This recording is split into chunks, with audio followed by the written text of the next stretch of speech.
All right, shalom everyone. Welcome to the Tuesday night Torah study. I will be hosting you tonight and leading the study. And it's very exciting to have all of you here. Hope you're all ready to read the Word and to study the Word with your brothers and sisters. Your Uncle Bob, I got you moved up into the host, but you're not letting people in. All right. Shalom, Tony Hughes. Hope everything's well down there in Texas. Okay, so this is what's going to happen. For those of you that are new, we're going to go ahead and study this week's Torah portion. We'll have some announcements, and then we'll discuss the Torah portion. I may do the announcements twice just to make sure everybody's up to speed. Okay? And so we'll do the best we can with that. Okay, in the meantime, let's go ahead and begin as we usually do. I can begin with a wave. I can wave at everybody. We can start with that. See if I can get that podcast pod share to work.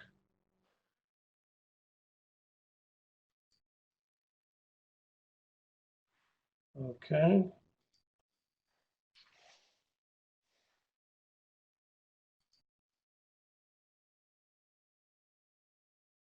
Shalom, everyone.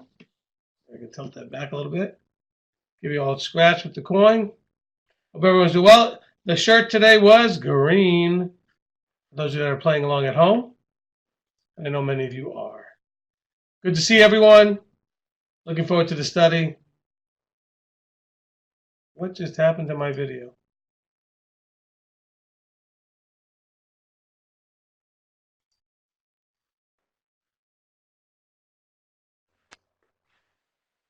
I do not know what happened to the study there.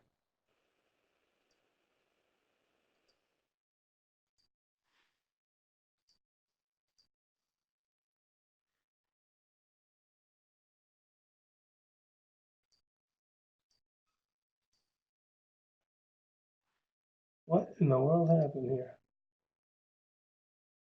That's not doing anything.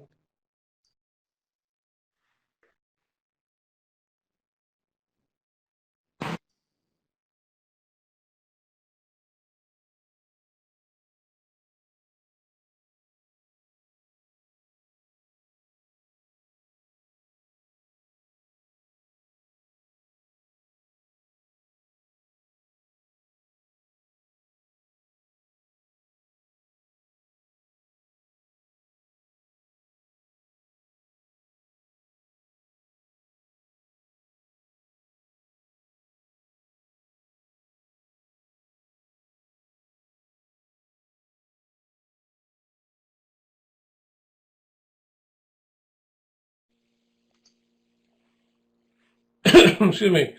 Okay, I don't know what happened there. My whole system just went weird.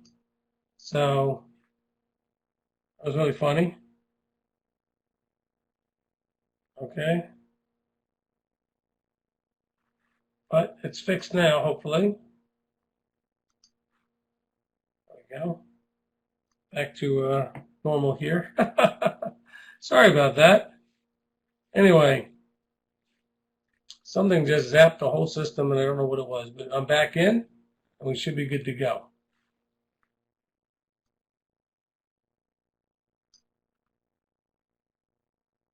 Okay, and Bob is not back in the room, so I don't know what happened with that.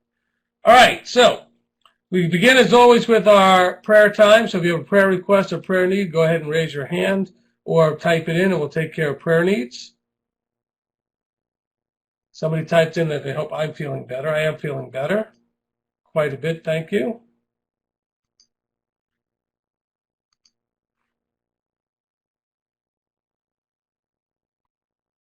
Okay, let's see. Thank you, George and Isabel, for your shaloms.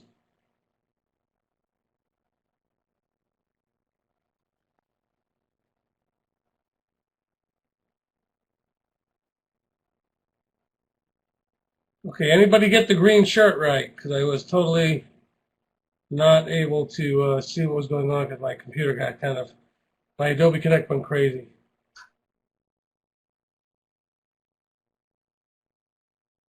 All right, here we go. Some prayer requests.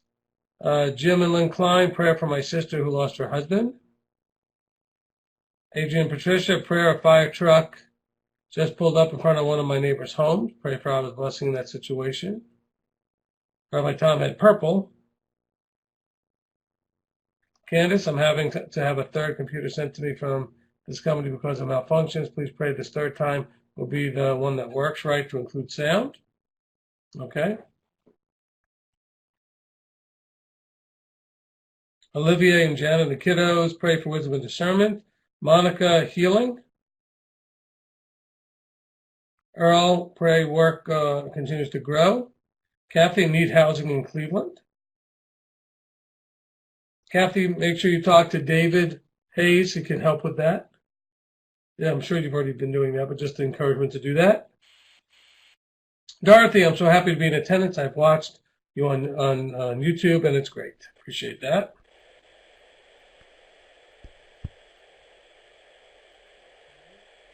Okay. Becky and Zach, you have your mic on.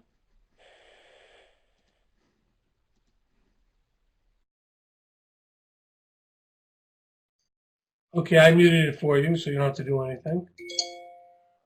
Oops, that was my phone. Okay, let's see. Owen and Evie, please pray for our upcoming move to Cleveland and things go well. We can't wait to see you guys when you get here. Bob and Cher, prayer for the Lord's guidance. We have some important decisions to make in the next few months. Amy, praise Yah for MTOI in this Torah study. Welcome newcomers. April, pray for my sister's healing. Michelle, prayer, having stomach issues and being able to eat, also for family.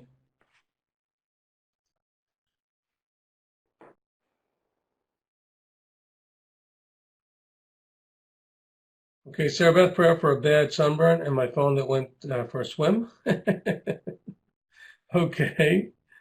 Rabbi Tom and Joanne, prayer for grandniece, August, Terry, age 12, viewing sarcoma. You can certainly pray for that. Mary, prayer for them to our leadership, strength, health, shalom, etc.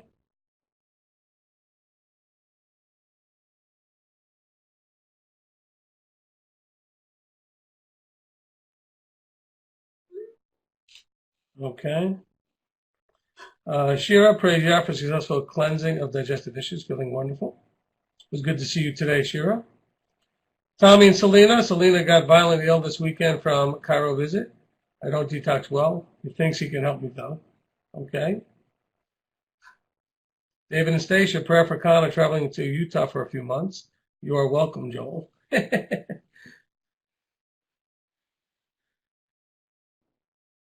Connor's going to learn how to build log homes. All right, Bonnie, prayers for my daughter as she will be driving from Seattle to Anchorage alone. Walter, unspoken. Walter and Rachel. Laura. Sorry, I got a lot of people in the room. Laura Powell, prayer. My left leg and foot are in lots of pain, probably from a fall about 40 years ago, but causes problems periodically. Claudia, please pray for a family situation, favor, and shalom. Lisa Kennedy, prayer for discernment of dreams and visions. Sean Redmond, okay, from Sean.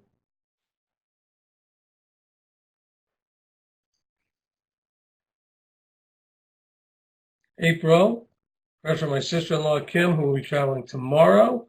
Jonathan Thompson, praise Abba. He takes up the cause of the widows and the fatherless, prayers for an unspoken. Okay.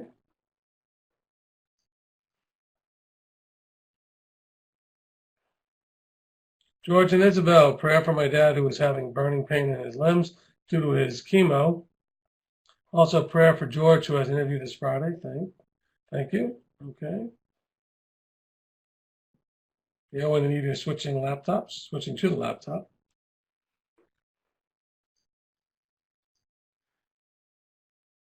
Okay. Prayer for healing, having terrible back and neck pain and many unspokens from Tony in New Jersey. Raymond just got in the room. Rob, welcome, Raymond.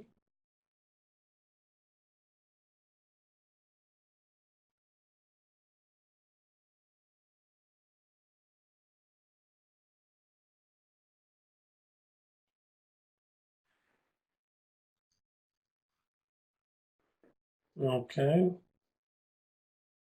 Anybody else?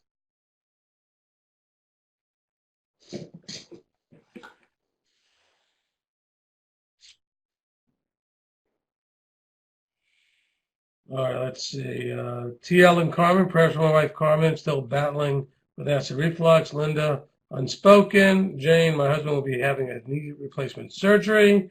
Jean and Chrisanne, Jean is healing from recent hernia surgery. Yahweh is good.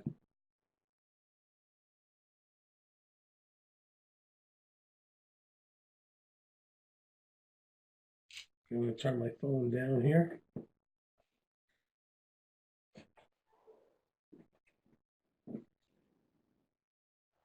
Anybody else? Okay, let's see. Olivier and Janet, prayers for our family at Beth Shalom, unity and shalom to all. Raymond, praying for Beth Shalom and all MTOI, as it seems there were some journeys recently. Diane from Portland, or for Portland, prayers for a call for an interview for a perfect job I applied for, also for mental clarity to drive to get things done. Rick Berry, prayer for the state to finally get settled so we can plan move to Tennessee. Okay, got a few more people typing in.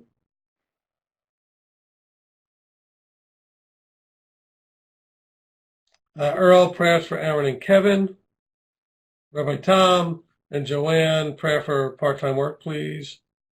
Fred Wilson, pray for me and my wife can have a child soon. Awesome.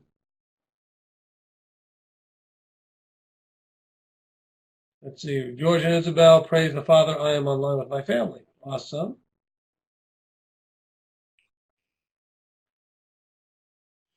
Okay, so let me do a little bit of talking here. So I want prayers for the body as a whole, but for the MTOI Beth Shalom piece of that. And many of you know that I've been teaching for quite a little while about everybody needs to own their stuff. So I'm going to own some stuff, and we'll talk about what's going on here. Many of you heard that what became the teaching on Shabbat. Somebody's got a mic going. Okay, looks like they got that fixed. Okay, so a few families have chosen to leave. Okay, and one of the families had communicated through channels that they were leaving because of, well, one of the reasons they were leaving was because of what happened back at Sukkot. Some of the other families have gotten upset about being connected in that way, that they've left for other reasons. And so I'm going to own my stuff. I did speculate and come out with speculation that was apparently wrong. The part that was wrong was not that they were leaving, but as to why. And so to set the record straight, for those of you that know the families that have left, you can let them know that I publicly have made the statement that they did not leave because of the things that happened back in October. However, that being said, and this is not an excuse, it doesn't justify my speculating out loud when I should have had more accurate information. They could have solved and prevented this problem if any of them had actually talked to me. And so they need to own that part of the stuff. Some of them are on Facebook lashing out and flailing about and trying to make it sound like a Lashon Hara is being talked about them, etc. Nobody's talking bad about them. We wish them well. We are saddened that they're leaving. I'm even more saddened that not a single one, well, that's not true. One of them did call me to say they were leaving, but none of them, including the one who called me, had the courtesy to tell me why, okay, of the families I'm referring to. There was another gentleman that left, and he did tell me why. And there, people do come and people do go. I don't want people thinking, oh, there's a mass exodus out of Beth Shalom and MTOI. That's not happening, okay? But there are always the ebbs and flows. Sometimes people are more public about it. Mostly, more or less, people generally just sort of disappear and fade into the the sunset as they go where they go, okay? We do not wish anybody ill in their journeys. We wish them well. We hope that they find what they're looking for. We will miss them. We are saddened by it. But I'm very disappointed, just to be clear, okay? I'm disappointed that ultimately people continue to make their choices and they do not talk to the leadership. They don't have the courtesy to speak. You know what? If you ever choose to leave, please show me the courtesy, or any group you're in, to show them the courtesy, to tell them that you're leaving, okay, and why you're leaving, okay? That seems a very fair thing to do, all right? It's a respectful thing, okay? And like I said, the 3 families that left here, none of them spoke to me to tell me why they left. One called just to say he was leaving after we already knew. And that's disappointing. Okay, so pray for everybody involved. But also pray for people to not be so emotionally driven as to have to lash out, in public spaces like Facebook. I made some statements on Shabbat. None of them were lashing out at the people. I'm positive if people would re-listen to it, you'll see I did not lash out on anybody. We do not hold any ill will towards anybody. And so, I would encourage them. Now, they are leaving the group and are no longer part of the group. And until they choose to again be part of the group, they should be treated as such. I'm not telling you to unfriend them or stop talking to them. But be aware that these are people that have chosen to go in a different path than the one you're on. That's all. Okay? And I think that that's important to understand. And, we certainly are not, trying to cultishly shun people or something. They've chosen to treat us that way. We've not chosen to do anything to them. I didn't even know they were leaving. I didn't know there was an issue. Okay? And so, just so that that's clear, because we've had some speculations on Marco Polo and other places, and I just wanted to include this in part of the prayer time because we need to be praying that the body would grow in maturity to the level with which it could do what it's supposed to do. If you have a situation where you have an issue with your brother, you go to your brother. And that almost never happens. And that's the sad reality of the state of the body. Okay? That almost never happens. Okay? Can someone type to Olivia that there is sound? Okay? There's, so please don't get involved with with people that are trying to take sides and attack and lash out. Look, when friendships break, when congregations have some division in them, it causes pain. It really does. People really suffer and feel pain. And some of the people that have left were very, very close to some of the people that stayed. Okay? And so you can understand that when people leave, it creates a painful experience for many of the people involved, if not everybody. All right? And so, this is, part of the idea that, separation hurts, and we are saddened by it. I would love to meet with any and all of them and separate in a more appropriate way.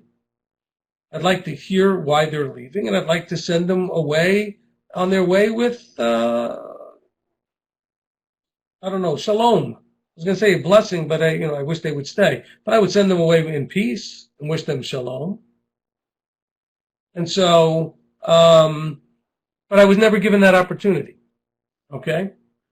And so you need to know that, because some of you may assume that here's part of the problem. Those of you that are at large, in other words, you're part of the MTOI experience, but you're not here locally, may assume that we locally know a whole lot more than you know. And the answer to that, sadly, is we don't. Most of the time, we do not know any more than you do. Some of you may know more because you're friends with people that are making these choices. Okay? And so this is important that you know. Okay? And so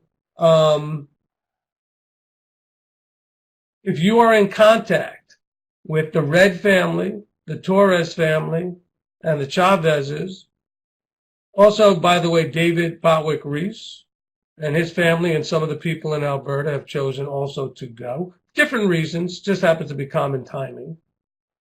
You are all encouraged to speak with them and let them know that you heard what I said, and I hold nothing against any of them. I am not saying anything ugly or nasty about them behind their backs. I am only wishing them well. I am sad that they're leaving. I am very, very disappointed that they didn't show me the courtesy to talk to me. But that doesn't anger me. It just is disappointing. Okay? And so, but this is going to happen. People come, people go. Hopefully they come back. Okay? And so, but pray for those that were very close in their relationships and feel like those relationships. Yes, David Botwick Reese, Raymond. Yes, David. But that's something that David has been going towards for a while. It has nothing to do with this other group. By the way, do not necessarily think that there's a group conspiracy that everybody I mentioned is all together. They're not. Okay? Sometimes it just coincidentally times out that way. All right? Different people are leaving for different reasons.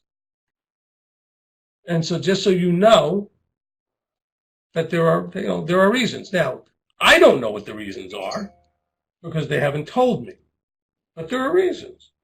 Okay? I mean, they wouldn't do this without a reason. So I respect that they have reasons. And again, I own that I spoke out of turn, okay, by assuming what those reasons may be, because I was told by someone close to one of them that they had said that what happened in October was amongst the reasons why they were leaving. And then they mentioned that the other families were leaving, and it was an easy connection to make, even though apparently it was wrong. And so I own that I did a wrong connecting and I should have had more kind of confirmation before doing that. So please, if anybody ever speaks to them, you can share that I have asked forgiveness and that I own that mistake, and I do not connect them in that way. Okay? I'd say it to them, but they aren't talking to me. So I don't really get to do that. All right? Okay, so anyway, so that I just wanted to put that in there. Okay? And just so people understand. So the job that David was doing, David Botwick Reese, so he won't be doing Torah studies anymore. He won't be doing the social media anymore. Manny Huerta will be taking over the social media interaction. He's been doing a fabulous job doing some of that in the past and has done that now a little bit. And he does a lot of, of course, he makes all the CDs and things. So I'm looking forward to David, his replacement Manny, doing a fabulous job. Okay? So I'm excited for Manny in his new role, helping in that area. Okay? All right. Okay, Angelique says, thank you, Rabbi, for the transparency. Okay, look, I want to own my part of this. I made a mistake. I connected things incorrectly. Now, that doesn't change the fact that they are leaving. It doesn't change the fact that I don't know why. It just means that I made a public statement about why they did, and apparently they were not happy with that. So, yes, David and Monica Hughes and family have also left, and Michael Norwood as well has left. Okay? And people leave. And by the way, I'm mentioning them not for you to do anything but pray for them, still love them, and that's right, community is hard.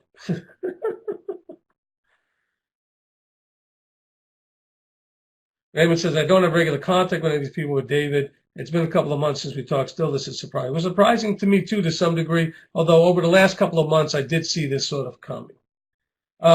By the way, for Raymond, just so you know, I did speak to Chris Zimmerman today, and he called me to reassure me, or to assure me that his family is still a part of MTOI, and as far as the Alberta group, and that they are not going in the direction that some of the other families up there are going with David. Okay? So the Zimmermans, Anna, and her parents, Terry and Chris, and all of their brothers and sisters there, that whole big family is still completely, they've been with MTOI almost longer than almost anybody, about 6 years now. So, and they're still a part of MTOI, okay? Look, these things, this is not the last time we're going to deal with this, okay? Just so that we're clear, all right? However, just recognize that emotionally, we have to monitor how we respond. Okay, are we going to take sides? Are we going to lash out? Because I'm already seeing some of the families that have left are already lashing out, and I don't really understand that. Okay, I've done nothing to lash out at them. You watched the service on Sabbath. It was there to be an encouragement to all of us who are going through stuff, to get us to own our stuff, and to get us to hopefully, treat the people who left in a correct way. All right. And so this is, important. All right. This is important. Okay. That being said, it's funny because when people make choices, they make the choices not even thinking about the consequences that when they leave, the group is going to look at them as maybe being pruned or making some other choice. But what else are we supposed to do? Okay. As Rabbi Tom says, we must just keep moving on, working out our own salvation. Amen. Okay. All right. So that being said, were there any more prayer requests? I know I sort of jumped in there. I want us to pray not just for those who left, but for those who stay to maintain their shalom, their peace, their joy, their fruit of the Spirit in how they respond to this, how they react and treat the people that have left. Okay? We are to walk this in a correct way.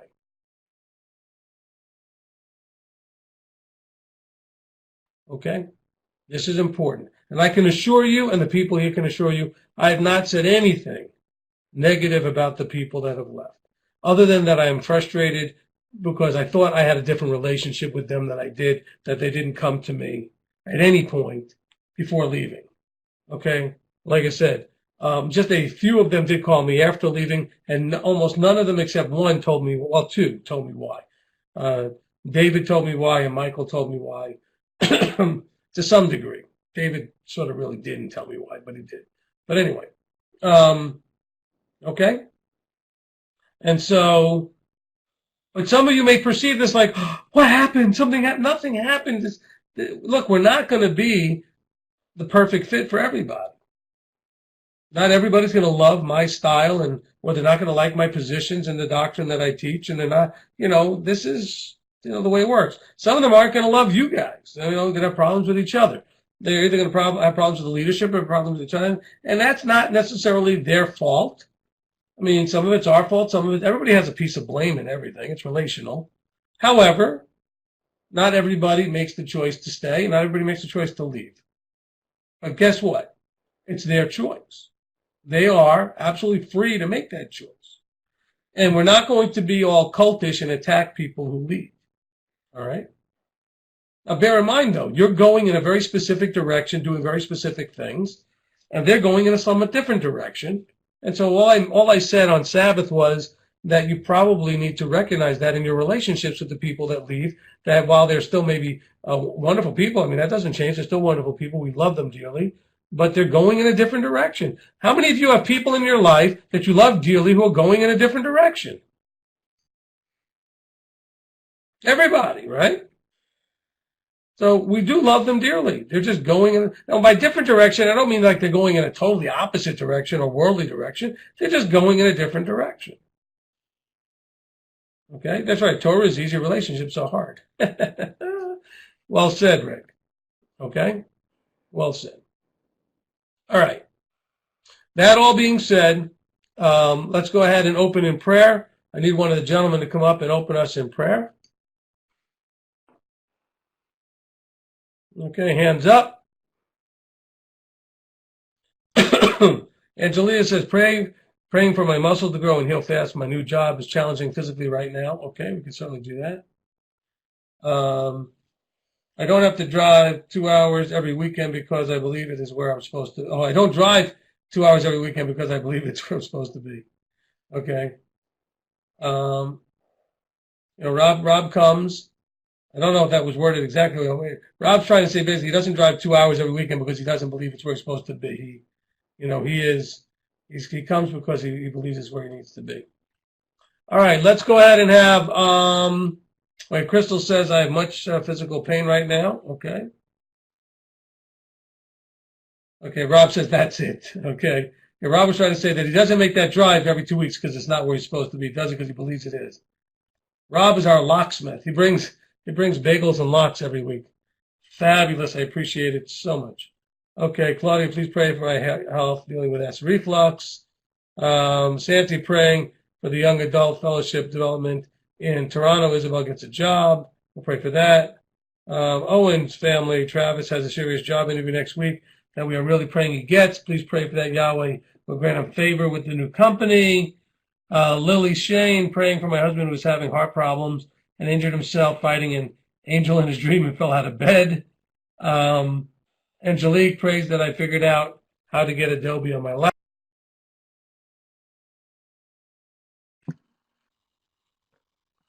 Father in heaven, we just come before you. I just want to acknowledge you, Father, as our creator and maker and provider of all good things. I want to thank you, Father, that we could come together and study your Torah, study your word, Father. Thank you for that. Thank you for your calling. I just want to lift up all the requests that we have that have been given, Father. We just ask favor, Father, in each and every case. And you know what everybody needs, and we look to accepting your answer, Father. We also ask you to help us develop the maturity, Father, that we need in these difficult times. Just want to bless you and thank you for all these things in your Son's name, Yeshua. Amen.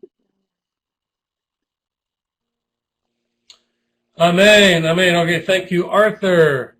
All right, so we're going to go ahead and read the Torah portion, and then we'll discuss it. While we're reading the Torah portion, I encourage you to have an ability to take notes for comments, for questions, to be able to write some things down. Okay? This week's Torah portion, we call it a Parsha. The Parasha is Emor. What does Parsha Emor mean? Say or speak. That's very good. Yeah, we have 102 participants, doing well. Okay, say or speak. Excellent. And this is going to be Leviticus 21 through 24. Okay, so chapters 21, 22, 23, and 24. All right. I have 9 readers. 9 readers. By the way, all of you that are on YouTube, we're getting close to 17,000 subscribers. I really would appreciate those of you that have not yet subscribed to us on YouTube that you would subscribe. And that will help us in getting positioned on the sidebar. Okay. We have over 2.4 million views. Of course, an average cat video has that per video, but you know, but we do have some growth going on there, and this will help get the message out. Okay. All right. So we have some hands going up for the readings. I'll recite a blessing upon each reader, and then I will let you know what verses you're going to read from and to. And then we'll go ahead and get on the next reader. When you do finish your readings, don't forget to mute your mic again and put your hand back down. Okay. He who blessed our fathers, Abraham, Isaac, and Jacob, may he bless Earl, who's come up to honor Yahweh in the Torah. May the set apart one bless him and his family and send blessing and prosperity in all the works of his hands. Amen. Okay, Earl's going to start us off with chapter 21, verses 1 through 12. I need to change my color back to red. And there we go. These are the right rulings which you are to set before them. When you buy a Hebrew servant, he serves 6 years, and in the 7th he goes out free or not. If he comes in by himself, he goes out by himself. If he comes in married, then his wife shall go out with him. If his master has given him a wife, and she has borne him sons or daughters, the wife and the children are her master's, and he goes out. Are you in Exodus or are you in Leviticus? Oh. I'm in Exodus.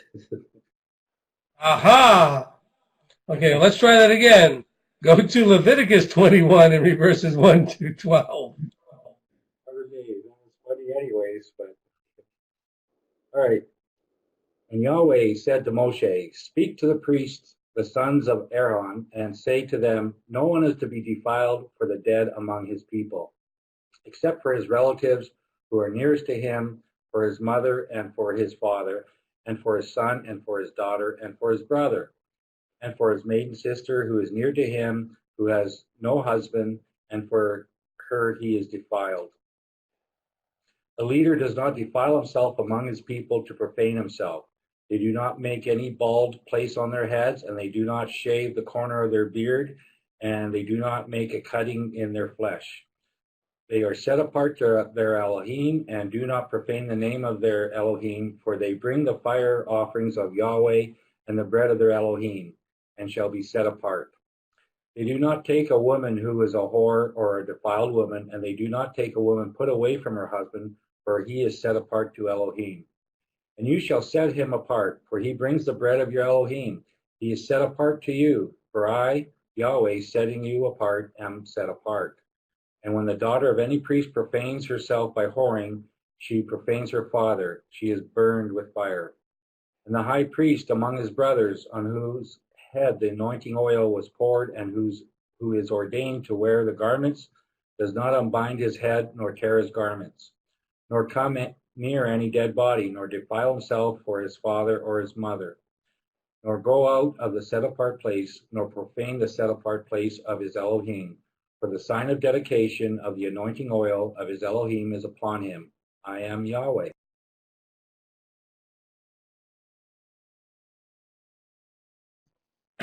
Amen. Amen. Okay. Sorry about that. My mouse was not working as effectively as I would have liked in clicking there.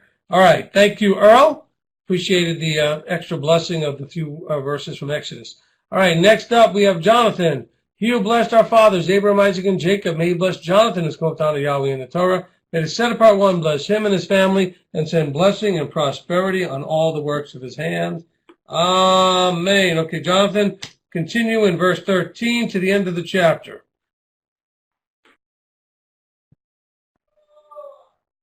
Mic check, 1 2 1 2.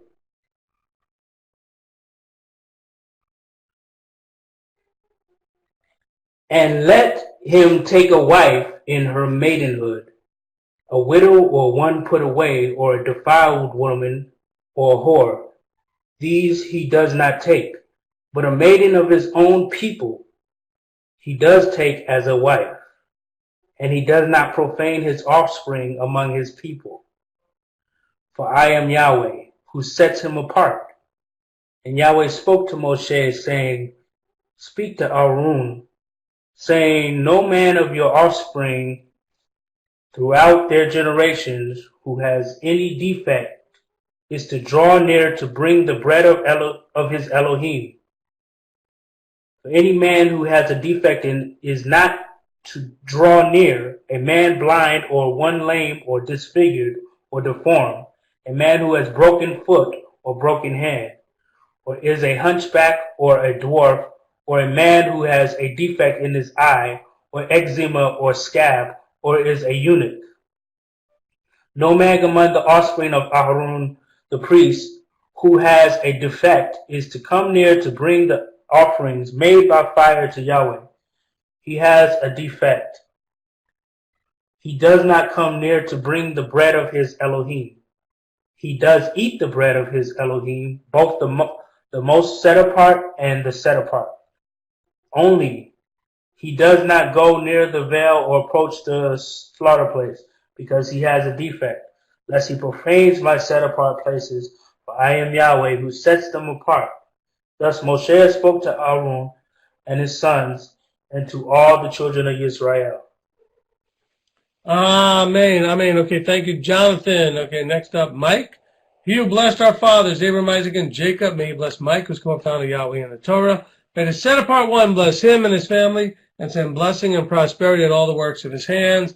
Amen. Okay, Mike's going to take us now to chapter 22 and read verses 1 through 16. And Yahweh spoke to Moshe, saying, Speak to Aharon and his sons, that they separate themselves from the set-apart offerings of the children of Israel, and that they do not profane my set-apart name. In what they set apart to me, I am Yahweh. Say to them, any man of all your offspring throughout your generations who draws near the set-apart offerings which the children of Israel set apart to Yahweh, while he has uncleanness upon him, that being shall be cut off from before me. I am Yahweh. Any man of the offspring of Aharon who is a leper or has a discharge does not eat the set-apart offerings until he is clean. And whoever touches what is rendered unclean by a being, or a man who has had an emission of semen, or a man who touches any swarming creature by which he would be made unclean, or any being of whom he would become unclean, even any of his uncleanliness. The being who has touched it shall be unclean until evening, and does not eat the set-apart offerings, but shall bathe his body in water. And when the sun goes down, he shall be clean, and afterward eat the set-apart offerings, because it is his food.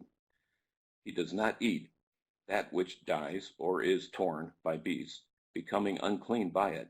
I am Yahweh. And they shall guard my charge, lest they bear sin for it and die thereby, when they profane it. I am Yahweh, set them apart. And no stranger eats the set-apart offering. A sojourner with the priest, or a hired servant, does not eat the set-apart offering. But when the priest buys a being with his silver, he does eat of it. And one who is born in the house does eat his food. And when a priest's daughter is married to a stranger, she does not eat of the set-apart offerings. But when a priest's daughter is a widow or put away, and has no child, and has returned to her father's house, as in her youth, she does eat her father's food, but no stranger eats of it. And when a man eats the set-apart offering by mistake, then he shall give a set-apart offering to the priest, and add 1/5 to it. And let the priest not profane the set-apart offerings of the children of Israel, which they lift up to Yahweh, or allow them to bear the crookedness of trespass when they eat their set-apart offerings, for I am Yahweh who sets them apart. Amen. Amen. Okay, thank you, Mike. Okay, next up, Rabbi Tom. He who blessed our fathers, Abraham, Isaac, and Jacob, may he bless Rabbi Tom, who called to honor Yahweh in the Torah. May the set-apart one bless him and his family, and send blessing and prosperity on all the works of his hands. Amen. Okay, Rabbi Tom's going to take us now from verse 17 to the end of chapter 22.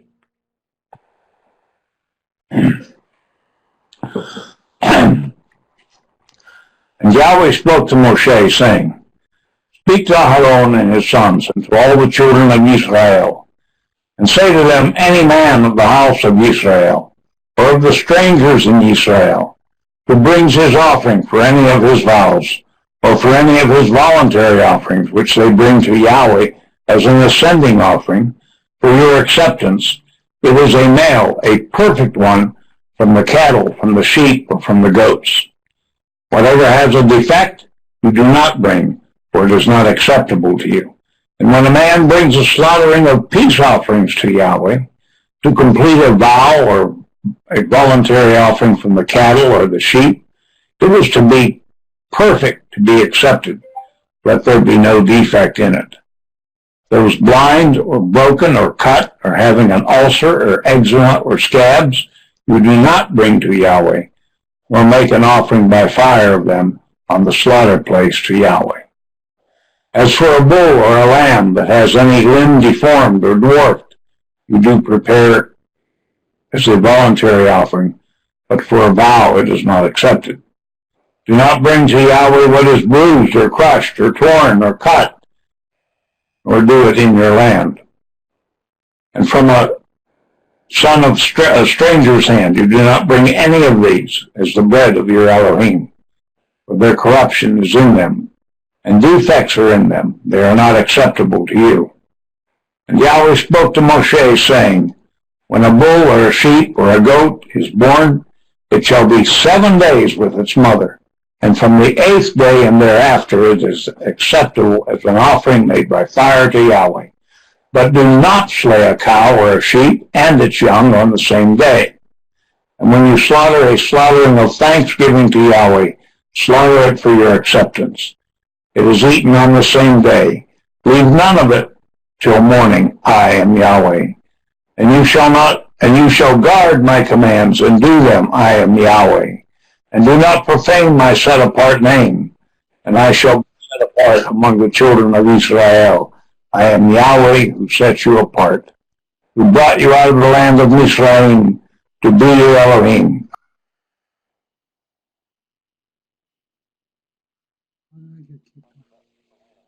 Hey, hold on. Okay, everybody, just hold on 1 second. We're having a problem letting some people in the room because I got something blocking on my screen. Just hold on 1 second. Thank you, Rabbi.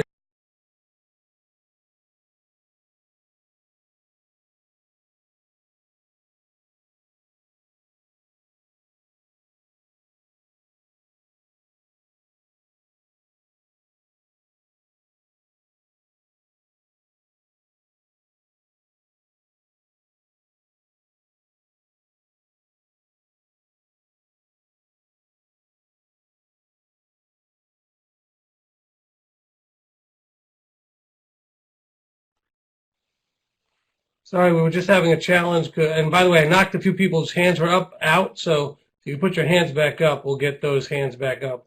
Didn't mean to knock the hands out that were up from before. Nope, I do not see that, Uncle Bob. Something is wrong with this. You know what? Maybe I need to close out and come back in.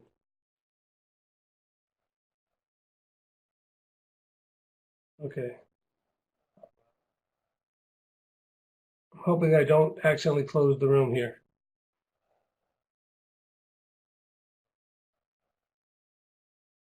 We got 1, 2, 3, 4, 5 more readers. We got the 5 readers up there, so that's good. Hopefully I didn't mess up too many people by knocking the hands down. That was my fault. Okay. Yeah, but they don't necessarily go back in the same way. No, I don't see you coming in. I don't know why that's not popping up. Oh, I know what's happening. This is what's happening. Okay, let's get this thing off my screen. Okay, now try again. Typical Microsoft nonsense trying to do that work.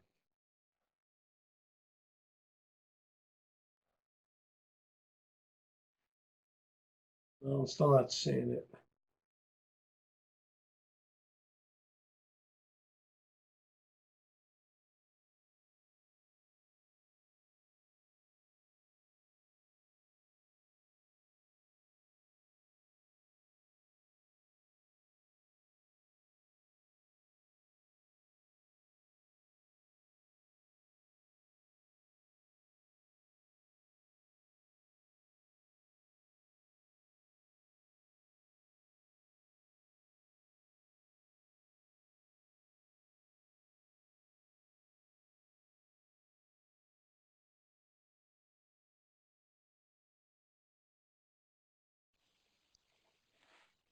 Okay, it looks like I fixed the problem. People are trying to get in. All you people who are trying to get in, I'm sorry. The system I've had today has been very challenged. Bob, you're in. Bye. Okay, the system has been very challenged today with my access here. I had to leave the room twice, so I do apologize. So I didn't get to see all you guys trying to get in, so that's my fault. You have missed a couple of readings, but we still have 5 more, and so that should be just fine. Bob, I'm going to move you up to the top here. And so you have a hosting position, and you should be able to now let people in. So that should work. Okay, do I have the 5 readers I'm supposed to have left? Yeah, Mark, Adrian, Kendall, Bob, and Raymond. Okay. I do apologize for any of the confusion and for the technical difficulties today. I don't know what is going on. I had a problem when I tried to wave, and I have a problem now. Okay. Okay, Uncle Bob is trying to get back into it. I know that. I got that. Okay, got it all worked out. Hopefully that'll be fine for right now. Okay? Sorry about that. It's technology. You got to love it. But what happened, what screwed it up, is that Microsoft started doing an update in the background on my computer, and, of course, it locked up about everything. Okay, so let's get back to where we were. We're about to go into chapter 23. All right, we're going to do that with Mark. He who blessed our fathers, Abraham, Isaac, and Jacob, may he bless Mark, who's come up to honor Yahweh in the Torah. May the set-apart one bless him and his family, and send blessing and prosperity in all the works of his hands. Amen. Okay, Mark's going to take us from chapter 23, verses 1 through 14. And Yahweh spoke to Moshe, saying, Speak to the children of Israel, and say to them, The appointed times of Yahweh, which you are to proclaim as set-apart gatherings, my appointed times are these. 6 days' work is done, but the seventh day is a Sabbath of rest, a set-apart gathering. You do no work. It is a Sabbath to Yahweh in all your dwellings. These are the appointed times of Yahweh, set-apart gatherings, which you are to proclaim at their appointed times. In the first new moon, on the 14th day of the new moon, between the evenings, is the Pesach to Yahweh. And on the 15th day of this new moon is the festival of Matzot to Yahweh. 7 days you eat unleavened bread. On the first day you have a set-apart gathering. You do no servile work. And you shall bring an offering made by fire to Yahweh for 7 days. On the seventh day is a set-apart gathering. You do no servile work. And Yahweh spoke to Moshe, saying, Speak to the children of Israel, and you shall say to them, When you come into the land which I give you, and shall reap its harvest, then you shall bring a sheaf of the first fruits of your harvest to the priest. And he shall wave the sheaf before Yahweh for your acceptance. On the morrow after the Sabbath, the priest waves it. And on that day, when you wave the sheaf, you shall prepare a male lamb 1 year old, a perfect one, as an ascending offering to Yahweh. And its grain offering, 2/10 of an ephah of fine flour mixed with oil, an offering made by fire to Yahweh, a sweet fragrance, and its drink offering, 1/4 of a hin of wine. And you do not eat bread or roasted grain or fresh grain until the same day that you have brought an offering to your Elohim, a law forever throughout your generations in all your dwellings. Amen. Amen. Okay, thank you. Appreciate that, Mark. Okay, next up is Adrian. He who blessed our fathers, Abraham, Isaac, and Jacob, may he bless Adrian who's come up to honor Yahweh in the Torah. May the set-apart one bless him and his family and send blessing and prosperity on all the works of his hand. Amen. Okay, Adrian's going to take us now from verse 15 to verse 32. Mic check.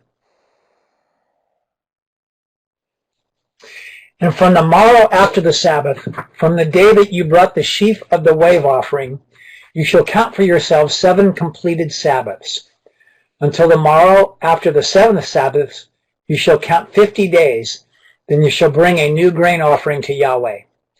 Bring from your dwellings for a wave offering 2 loaves of bread and 2/10 of an ephah of fine flour they are, baked with leaven, first fruits to Yahweh. And besides the bread, you shall bring 7 lambs a year old, perfect ones, and 1 young bull and 2 rams. They are an ascending offering to Yahweh, and their grain offering and their drink offerings, and an offering made by fire for a sweet fragrance to Yahweh. And you shall offer 1 male goat as a sin offering, and 2 male lambs a year old, as a slaughter of peace offerings. And the priest shall wave them besides the bread for the first fruits, as a wave offering before Yahweh, besides the 2 lambs. They are set apart to Yahweh for the priest. And on the same day you shall proclaim a set-apart gathering for yourselves, and you do no servile work on it, a law forever in all of your dwellings throughout your generations. And when you reap the harvest of your land, do not completely reap the corners of your field when you reap, and do not gather any gleaning from your harvest. Leave them for the poor and for the stranger. I am Yahweh, your Elohim. And Yahweh spoke to Moshe, saying, Speak to the children of Israel, saying, In the 7th new moon, on the first day of the new moon, you have a rest, a remembrance of Teruah. And you do no servile work, and you shall bring an offering made by fire to Yahweh. And Yahweh spoke to Moshe, saying, On the 10th day of the 7th new moon is Yom HaKippurim, and it shall be a set-apart gathering for you. And you shall afflict your beings, and shall bring an offering made by fire to Yahweh. And you do no work on that same day, for it is Yom Kippurim, to make an atonement for you before Yahweh your Elohim. For any being who is not afflicted on that same day, he shall be cut off from his people. And any being who does any work on that same day, I shall destroy from the midst of his people. You do no work, a law forever throughout your generations in all your dwellings. It is a Sabbath rest to you, and ye shall afflict your beings. On the 9th day of the new moon at evening, from evening to evening, you observe your Sabbath. Amen. Amen. Okay, thank you, Adrian. All right. Next up, we have Kendall. He who blessed our fathers, Abraham, Isaac, and Jacob, may he bless Kendall's come up down to Yahweh in the Torah. That is set apart one, bless him and his family, and send blessing and prosperity on all the works of your hands. Amen. All right. Kendall is going to take us now from verse 33 to the end of chapter 23.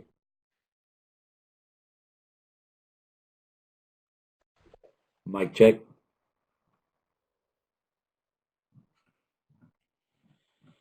And Yahweh spoke to Moshe, saying, Speak to the children of Israel, saying, On the 15th day of the 7th new moon is a festival of Sukkot for 7 days to Yahweh.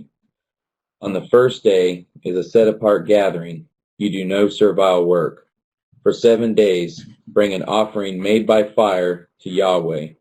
On the 8th day there shall be a set-apart gathering for you, and you shall bring an offering made by fire to Yahweh. It is a closing festival. You do no servile work. These are the appointed times of Yahweh, which you proclaim as set-apart gatherings to bring an offering made by fire to Yahweh, and a sending offering, and a grain offering, a slaughtering, and a drink offerings, as commanded for every day. Besides the Sabbaths of Yahweh, and besides your gifts, and beside all your vows, and besides all your voluntary offerings which you give to Yahweh. On the 15th day of the 7th new moon, when you gather in the fruit of the land, celebrate the festival of Yahweh for 7 days. On the first day is a rest, and on the 8th day a rest.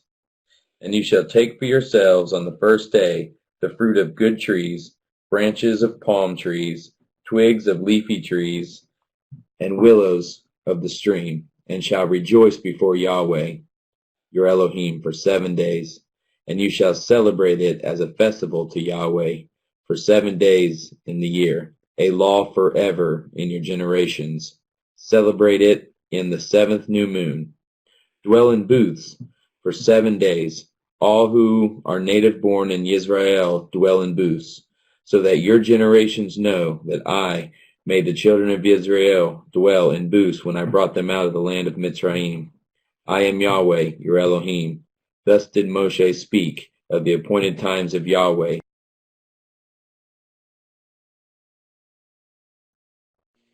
Amen. Amen. Okay, thank you, Kendall. Appreciate that. Okay, next up, we have Bob. He who blessed our fathers Abraham, Isaac, and Jacob, may he bless Bob, who's come up down to Yahweh in the Torah. But his set apart one, bless him and his family, and send blessing and prosperity in all the works of his hands. Amen. Okay, take us now into chapter 24 and read verses 1 through 12.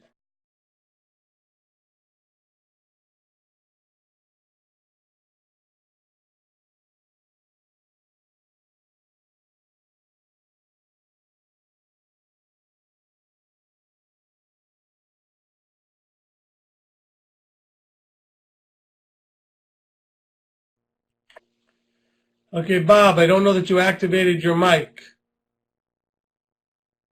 You have to actually go in there. Activate your mic because we're not hearing anything.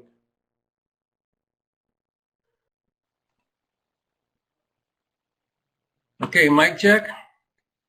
There you go. Now it's working. We're on. Okay. All right, starting over. Moshe and Yahweh spoke to Moshe, saying, Command the children of Israel that they bring to you clear oil of pressed olives for the light, to make the lamps burn continually. Outside the veil of the witness, in the tent of appointment, Aaron is to arrange it from evening until morning before Yahweh continually, a law forever throughout your generations. He is to arrange the lamps on the clean gold lampstand before Yahweh continually. And you shall take fine flour and bake 12 cakes with it, 2/10 of an ephah in each cake. And you shall set them in 2 rows, 6 in a row on the clean table before Yahweh.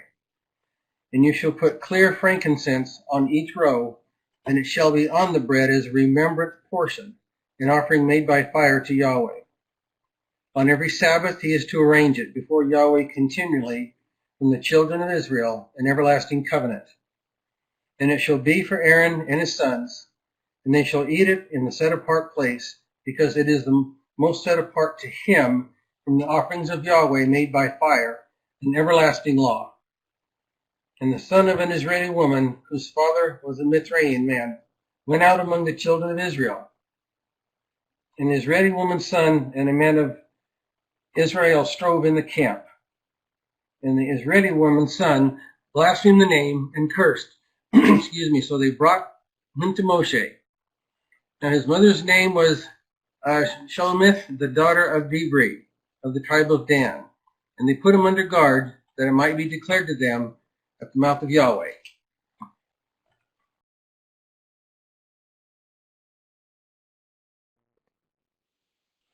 Amen. Amen. Okay, thank you, Bob. Okay, our last reader, Mr. Raymond. You blessed our fathers, Abraham, Isaac, and Jacob. May you bless Raymond, who's called to honor Yahweh in the Torah. May the set apart one bless him and his family, and send blessing and prosperity in all the works of his hands. Amen. Okay. Leviticus 24, verses 13 through 23, to the end of the chapter.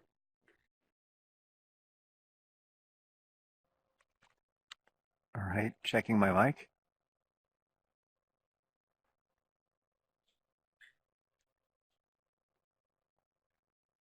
And Yah spoke to Moshe, saying, Bring the one who has cursed outside the camp, and all those who heard him shall lay their hands on his head, and all the congregation shall stone him. And speak to the children of Israel, saying, Anyone who curses his Elohim shall bear his sin. And he who blasphemes the name of Yah shall certainly be put to death, and all the congregation certainly stone him, the stranger as well as the native. When he blasphemes the name, he is put to death. And a man who strikes the being of any man shall certainly be put to death. And he who strikes a beast repays it body for body. And when a man inflicts a blemish upon his neighbor, as he has done, so it is done to him. Fracture for fracture, eye for eye, tooth for tooth. As he inflicts a blemish upon him, so it is done to him. And he who strikes a beast repays it, and he who strikes a man to death is put to death. You are to have one right ruling, for the stranger and for the native, for I am Yah, your Elohim. And Moshe spoke to the children of Israel, and they brought the one who cursed outside the camp, and stoned him with stones. And the children of Israel did as Yahweh commanded Moshe.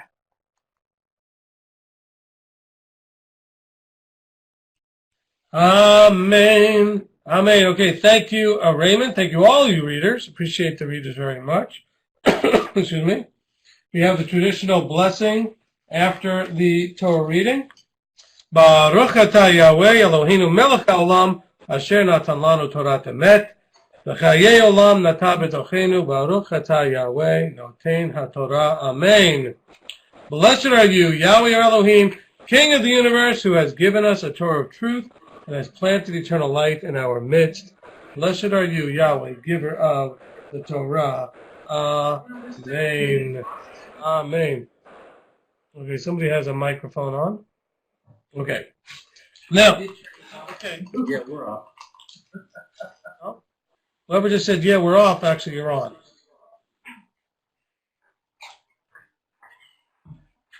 Yeah, whose mic is on?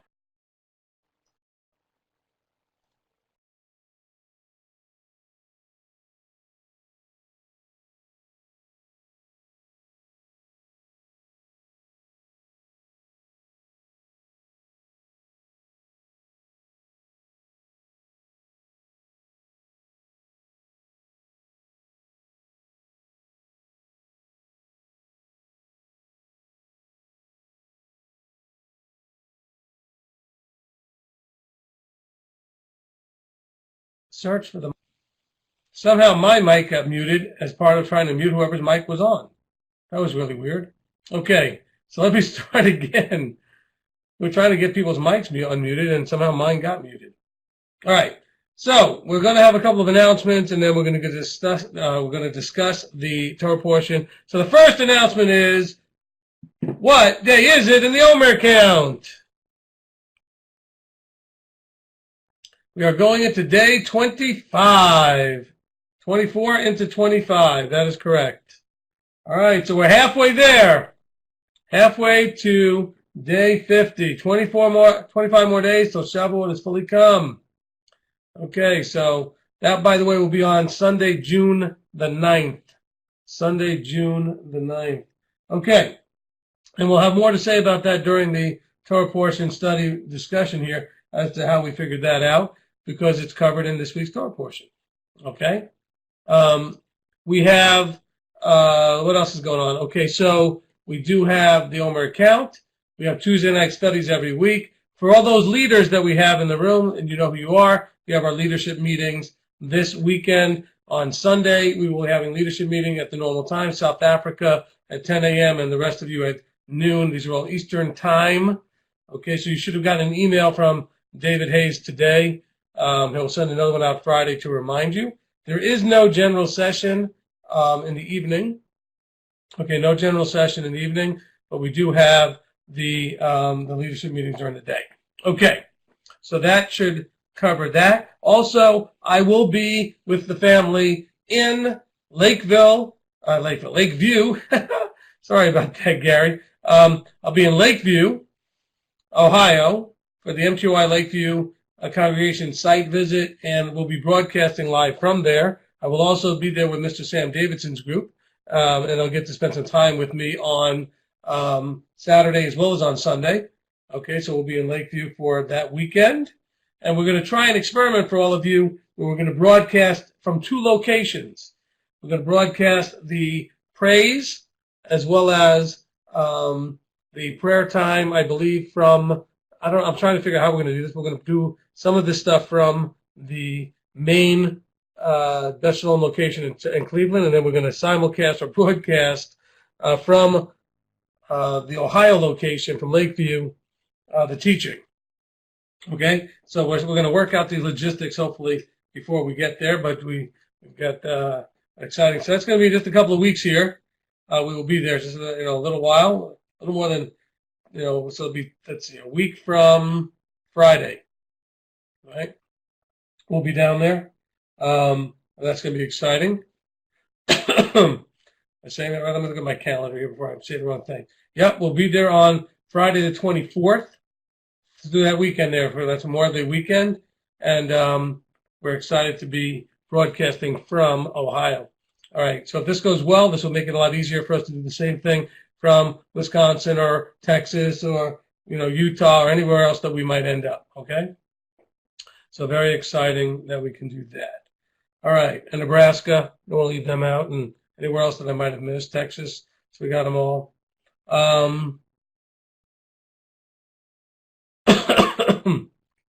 Okay. Okay, Craig Lane says he's in Cleveland, Tennessee, before it was cool. That's so funny. Okay, like it. And California, Adrian says, so maybe we'll get out to California. We'll try to get around as much as we can. Okay, so that, I think we'll cover it. We are going to have our picnic and mikvah. Rebbitzin, I forgot what date I picked. Did I pick July 21st or 14th? I don't remember.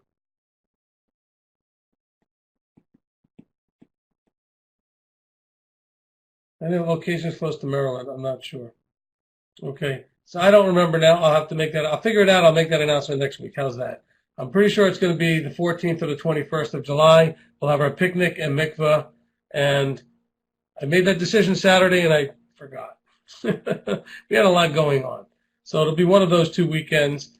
Please say the 14th. Okay? The 14th. I said that for Jeremy. It doesn't matter to me. We certainly could do it the 14th. Okay? I think that actually works better for Kurt and Stephanie to come every other week and that kind of thing. So we we could do the 14th. All right. Let's see. So I think that's going to cover it for the announcements. Let's go ahead now and do the discussion portion of the evening. So what we're going to do is try to cover as much as we can from these couple of chapters, 21 through 24, do it somewhat in chronological order. That means that we're not restricting ourselves that we have to go chronologically. Let's try to deal with chapters 21, 22 before we do 23, 24. And so anybody who has a comment or question, you're welcome to raise your hand or type it in, and we'll try to address it. Okay, so Diane says, 21:10, can you help me understand the tearing of the garment? What does this mean, or what is the significance? All right, let me go back to 21:10. All right, so in 21:10, and the high priest among his brothers, on whose head the anointing oil was poured out, who is ordained to wear the garments, does not unbind his head nor tear his garments. Okay, so what does anybody want to respond to that? Let's have a group look. Why do you think he's not to unbind his head or tear his garments? Okay. We'll get to the other questions. Do not grieve. Okay. Do not grieve. Because remember what happened before that is the daughter of the priest profaned herself by whoring, and she profanes her father, she is burned with fire. The high priest among his brothers who has had his head anointed, etc., is not to unbind his head or tear his garments. Right? Because that's a sign of mourning. And he's not to mourn. In other words, when people get what they kind of earned, I hate to say get what they deserve, okay, we're not to do any mourning for that. All right? Also, in unbinding his head and in tearing his garments, he would actually be disrespecting the holy, said about the kadosh garments. Okay? So there would be a problem with that as well. Okay, as well as the fact that they're not to attend a funeral service. Okay, as far as performing a service as ministry, we do that, but the priest, the high priest, would not be able to do that.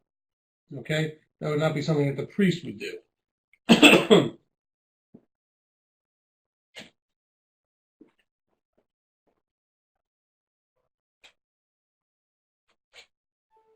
we go. Sorry, my phone made a distracting noise. All right. Next question was, Olivier said in chapter 21:17, could you please elaborate a bit more on the birth defects in men? Were they considered unclean? Okay, 21:17. Okay. Now, in 21:17 it says, speak to Aaron, no man of your offspring throughout the generations who has any defect is to draw near to bring the bread of Elohim. Okay, so what do you think the deal is with the defects? What shall we understand about defects? What's the situation? Only for the priests, yes, to some effect. Okay, only the priests. Okay, Kathy seems to. Yeah, there's sound, Kathy. Okay, this time I don't have my mic blocked. All right, so let me try and throw an answer out there. You guys can stop typing. Let me try and throw an answer out there, okay? I don't think we should ever consider that Yahweh has anything but love and compassion on those that are dealing with a defect. We should have no thought that Yah has anything but love and compassion on anyone with a defect. Matter of fact, I think he might have more love and compassion on those that have defects. What we're dealing with here is notice now, okay? So he's not hating the defect, but listen. He's saying that there's two pieces here. There's one piece where he says that they are not to bring the bread. There's another one, though, that says he does not come near to bring the bread, but he does eat the bread. He does eat the bread. So what we're trying to understand is that to come into Yah's presence, to fully come to Yah's presence, can only be done symbolically once we are perfected and we are without defect. Every human being has a defect to some degree or other. But he's trying to give us a picture of what it will be like in the kingdom where there will be no defects. Does that make sense to anyone? Okay? But yet, the person with the defect could eat of the bread. He wants them to eat of what he has. He wants to provide them with the nourishment. He wants to take care of their needs. They are just not to bring the bread before him. Not in that condition.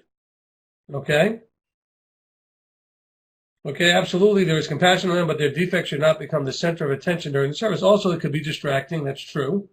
Okay? But I really think that there's a beautiful picture here that sometimes get missed. We want to focus on tell them they can't draw near. But he says in 22, but he does eat the bread of Elohim, both the most set apart and the set apart.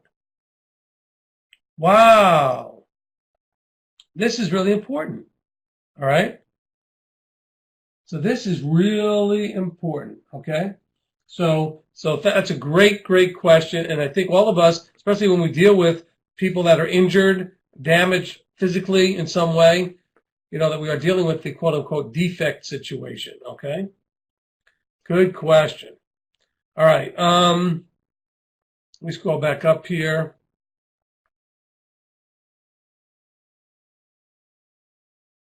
Okay, Adrian says, I heard a lot of forevers and everlasting. Sounds like we're going to be doing many of these commands for a while. That's true. Okay, so Joseph, Arimathea, and Nicodemus would have had to celebrate the second Passover. All right. All those who came into contact with the body. Well, hold on. It depends. Well, in some ways it depends, because if they'd already done the slaughtering, remember, it's the performing of the Passover that you have to be clean for, and that you would have to miss the second Passover. So it really depends on if they'd already done the performing of the Passover to some degree. But yes, most likely they would have had to wait till the second one. Okay. Let me scroll down here. Dishonoring those items profanes the name. Okay, let me get into that for just a second. There's a place where it's talking about, in chapter 21, it says, the leader does not defile himself among his people, to profane himself, do not make a bald place on their heads, or shave the corners of the etc. Then it says, verse 6, they are set apart to their Elohim, and do not profane the name of their Elohim, for they bring the offering. Okay, so profaning the name has to do with what you do. Blaspheming has to do also with what you do. Blaspheming means in this case, we'll see a blaspheming verse, has to do with claiming to be and then acting like you are. Claiming to be a child of Yah, but not acting like you are. Because you have a problem with that in 24:11. In 24:11, we see, and the Israelite woman's son blasphemed the name and cursed, so they brought him to Moses. So what did he actually do? He's in a conflict with somebody. It says, then the Israelite woman's son and a man of Israel strove in the camp. And the Israelite woman's son blasphemed the name. He did something. Now, he also cursed, whatever that means. Okay? Of course, by cursed, we think of using profanity. I don't think that has anything to do with it. I don't think there's any idea of profanity going on at this point. Okay? But I think what's happening is we have this man who did something that's against the laws of interaction and fighting among men. And so we don't know exactly what he did. It just simply says that what he did blasphemed the name. Now, there are those that would read that and say that he said something about the name. Well, maybe he tried to curse the man using the name, saying, in the name of Yah, you're cursed. It's not really clear what he did to profane the name that way. We just know the strife there. Okay? And in that strife, he did something. All right? So hopefully that makes some sense. Okay? Curse, kalal, can we make light up? Thank you, Rabbi Tom. So, and again, if he's ignoring what Yahweh said about strife, he could be blaspheming the name. Those who came in to interact with him or stop him from what he was doing. Okay? Let me see if there was more that I missed at the top here. Okay, let's see. Leviticus 21:5 is the balding like the English friars, the total shaving the bald style. Yes, that would be kind of the bowl style as opposed to the bald style. So that would be a big problem. But could it also be like the animals that are sacrificed must be without blemish? Yes, that's true. Rabbi, high priest would not do Nazirite vow. I would think not. Okay. Okay, let's see. Let's see what else we got here. Leviticus 24:16. 24:16. And when he who blasphemes the name of Yah shall certainly be put to death, and all the congregation shall be stone him. Linking that to Mark 3. I got to scroll back to Mark 3. And 28:29.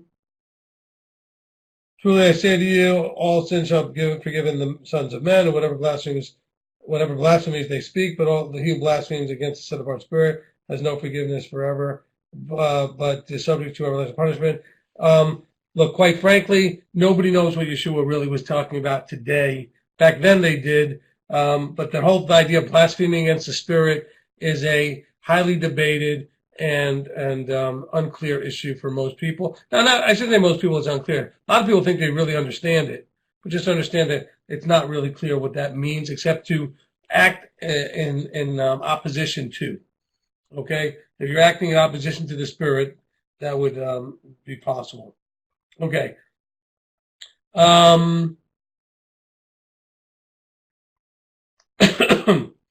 In chapter, let's see, chapter 22, I thought I saw something kind of cool here. Let's see, it was a verse.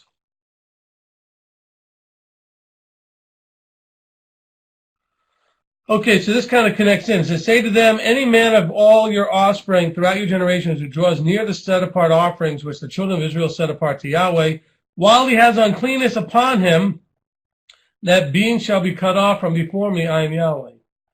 Okay, so I want to say this real clearly. Hopefully people do not get this confused. Okay? All right. The key phrase here is while he has his uncleanness upon him. So I don't want you to think you have to be perfect to come before Yah. But what Yah is saying is you cannot approach him. You are not to approach him while your uncleanness is upon you. That requires repentance and teshuvah. Okay, let's hopefully we understand kind of where this is coming from. All right? You want to make sure that we are working through this understanding. It says, you must deal with the uncleanness that is upon you to go before him. So that's the thing that you're wearing it, it's all over you, and you're not dealing with it. Okay? So hopefully that's making some sense to everyone. I thought that was a pretty important verse to kind of link up there.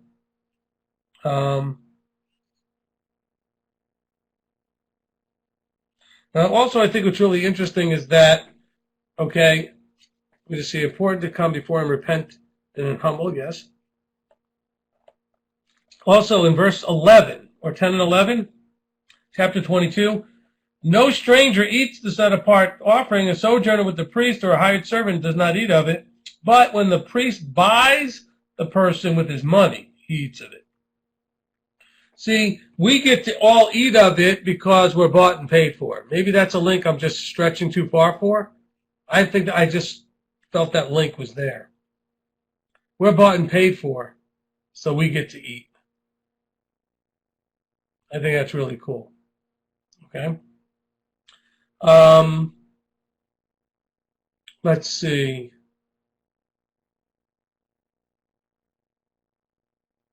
Is Leviticus 24:16 why Yeshua was said to have committed Okay, and since you decided to touch on it, the one about how when they're bought with silver or born in his house, that they're able to eat of the set apart things, I just think that's so beautiful, and it should take us back to Genesis 17 as well, where it's Abraham is told that it's those are the ones that he has to circumcise, as the ones that are bought with silver or born in his house. So that what that does to me is that tells me that this system of buying people that is talked about in the Torah is not what modern people term slavery, but rather this is a way to bring people into your family, and otherwise you wouldn't see them being told they can eat of the set apart gifts. You wouldn't see that at all. I mean, this is stuff that's restricted to the Kohanim and to their households. The Kohen's own daughter, once she's married outside of the family of Kohanim, to some other clean Israelite, etc., can't even eat of the set apart gifts unless she's put away and has no child. I mean, when we put all of these things together, it's just more evidence that people who criticize the scriptures do so without insight or without understanding, because they want to say, oh, there's slavery in there, and if it were really inspired it would talk against slavery. And it's like, people see things through the lens that they want to. If you want to read this as a book of love, you will read it as a book of love. And so I'm really glad that you touched on that. And because I have to go a little early, I'm glad that I had an opportunity to say something supportive about that, because this is one of the most beautiful things.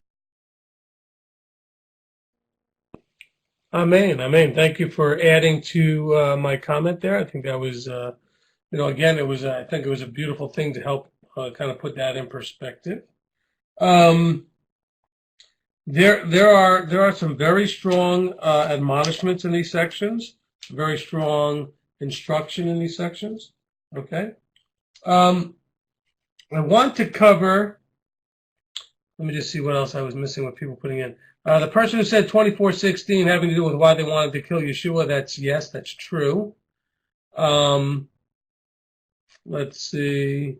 That is likely one of the ways that they would choose to apply that. Let's see.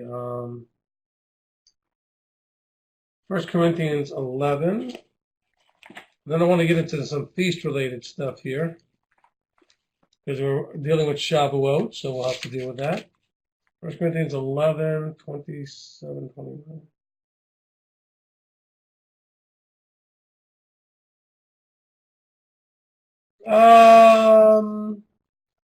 Interesting. I don't know if this would actually connect with 1 Corinthians. The idea of letting one examine himself before the bread and the wine. It's more about covenanting, examining yourself before covenanting, as opposed to this. But there may be some connection there. I have to look at that more deeply, Olivier and Janet. Okay. 21:8. Trying to catch everything that people are putting there. You shall be set apart. For he brings bread, he is set apart to you, and set apart, I am set apart. Yeah, no, that would be not as much for today in a literal sense. Okay. Let me scroll down. Good night, Raymond. If you have left already, I'm not sure if you're leaving or left already, but we'll say good night to you. All right. Let's get into some stuff real quick. We've only got about 25 minutes or less about the feasts in chapter 23. Because this is something that did not come up this year, but it will come up. In chapter 23, we do have the feasts. Okay, these are the Moedim. My appointed times are these, says Yahweh. So first and foremost, for those of you that are new, if you're going to hear from your friends and family members about all that Jewish stuff, you take them right here to Leviticus 23, and it says, speak to the children of Israel and say, the appointed times of Yahweh, not the appointed times of Judah. These are the appointed times of Yahweh. Okay? So let's keep that clear. All right? The appointed times of Yahweh. And when you're going to be dealing with in this is it lists the Sabbath first, and then it lists the other ones in order, starting with Passover. I have a teaching called The Appointed Times of Yahweh, so you can listen to that to get your insight into all the details on the different feasts. Now, but I do want to point out the Shavuot issues here. This year we didn't have the problem, but I'll explain what the problem is. It says here in verse 9. Now let's be careful to understand that verse 9, as always, follows verse 8. What happened in verse 8? The final instruction about unleavened bread happens in verse 8. Verse 6 says, on the 15th day of the month is the festival of unleavened bread. 7 days you eat unleavened bread. So on the first day you set apart gathering, do no work, and you shall bring an offering by fire to Yahweh for 7 days. And on the 7th day is a set apart gathering, you do no servile work. That is the last word on unleavened bread. Then it says, verse 9, and Yahweh spoke to Moshe, saying, speak to the children of Israel, and you shall say to them, when you come into the land, which I give you, and shall reap its harvest, then you shall bring a sheaf of the first fruits of your harvest to the priest. And he shall wave the sheaf before Yahweh for your acceptance, and on the morrow after the Sabbath, the priest waves it. Now, did we see anywhere that it says what the date is for that? Is there any date given for that? No. Okay. By tradition or by history, we know that the Jewish community has linked this to an event during unleavened bread. Now, the wording doesn't happen until after unleavened bread is complete. Let's just be clear on that. And it doesn't even link it to anything within unleavened bread or any kind of date. It says, and when you enter the land. They didn't enter the land for quite a little while here. Okay, when he's getting these instructions, is before they enter the land. He says, and when you enter the land and you reap the harvest, so this is sometime in the future, you're going to take the sheaf of the first fruits and bring it to the priest for waving. Okay, well, it's bikurim.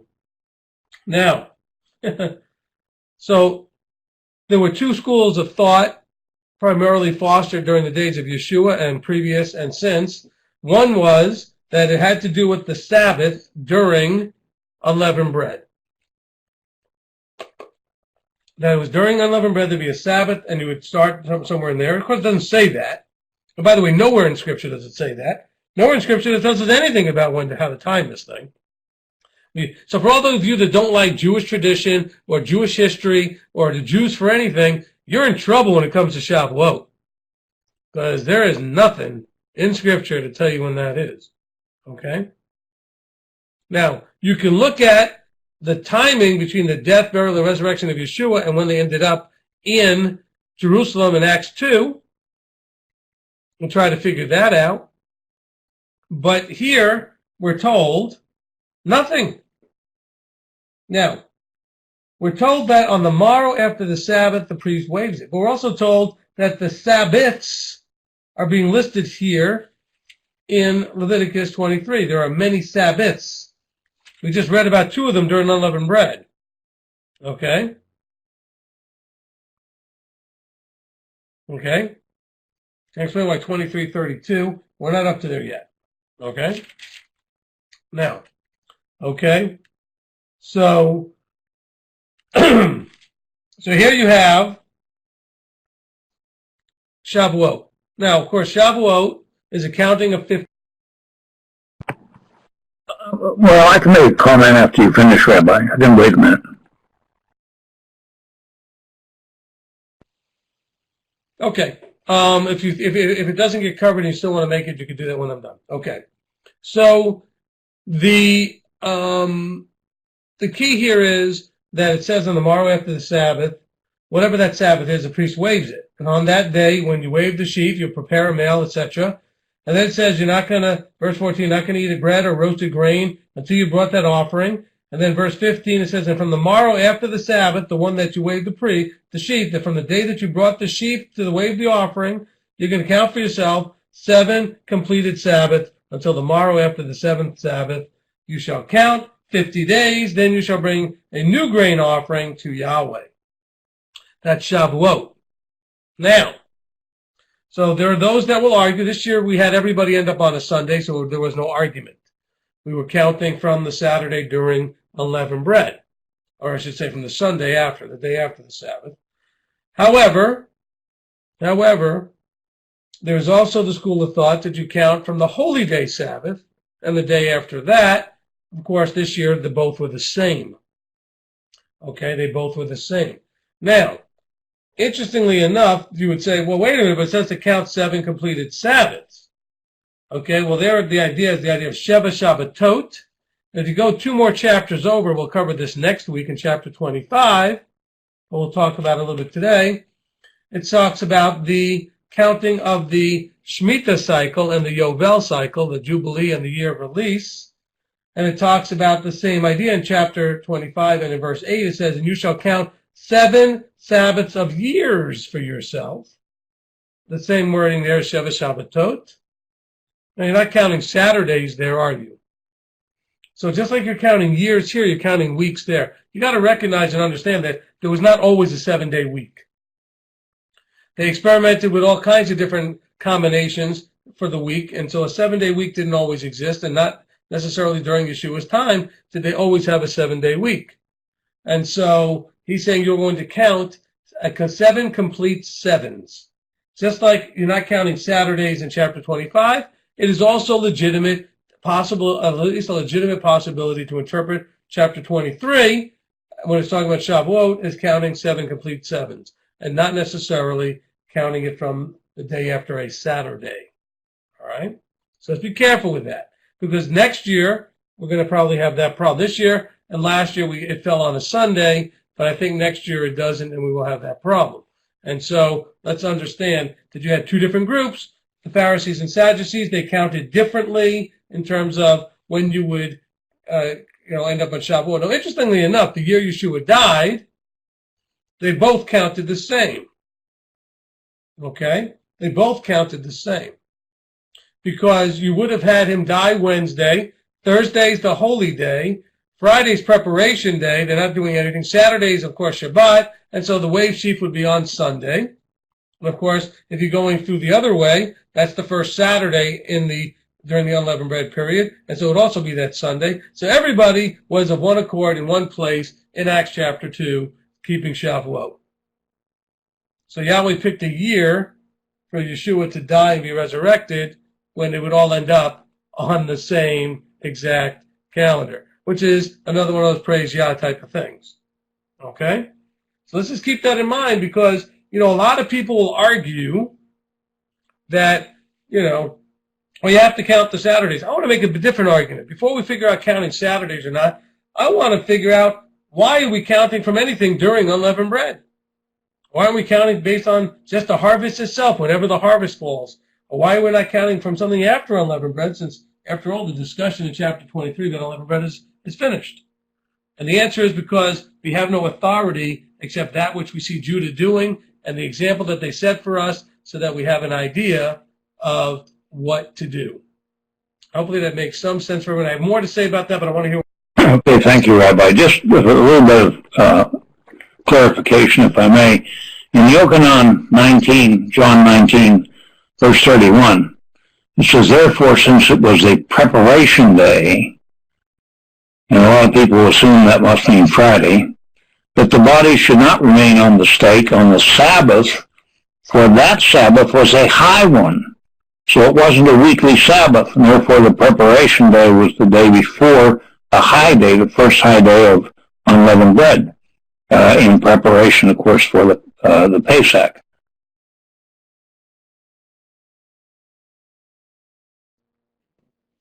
Yes, exactly. Thank you for that, Rabbi Thompson. That's one of those verses that you find in Yochanan that helps us to understand in the counting of the 3 days and 3 nights, that when they say that that they had to get him down before the Sabbath, that doesn't mean he was killed on Friday, before the Friday night sundown Sabbath, but that it was before the holy day, known as the first day of unleavened bread, also referred to as a Sabbath, but also referred to as a high day.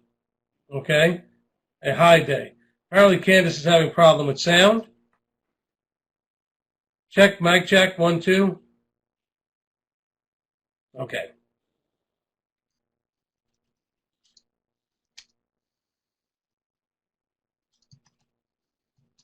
Okay. Explain high Sabbath, please.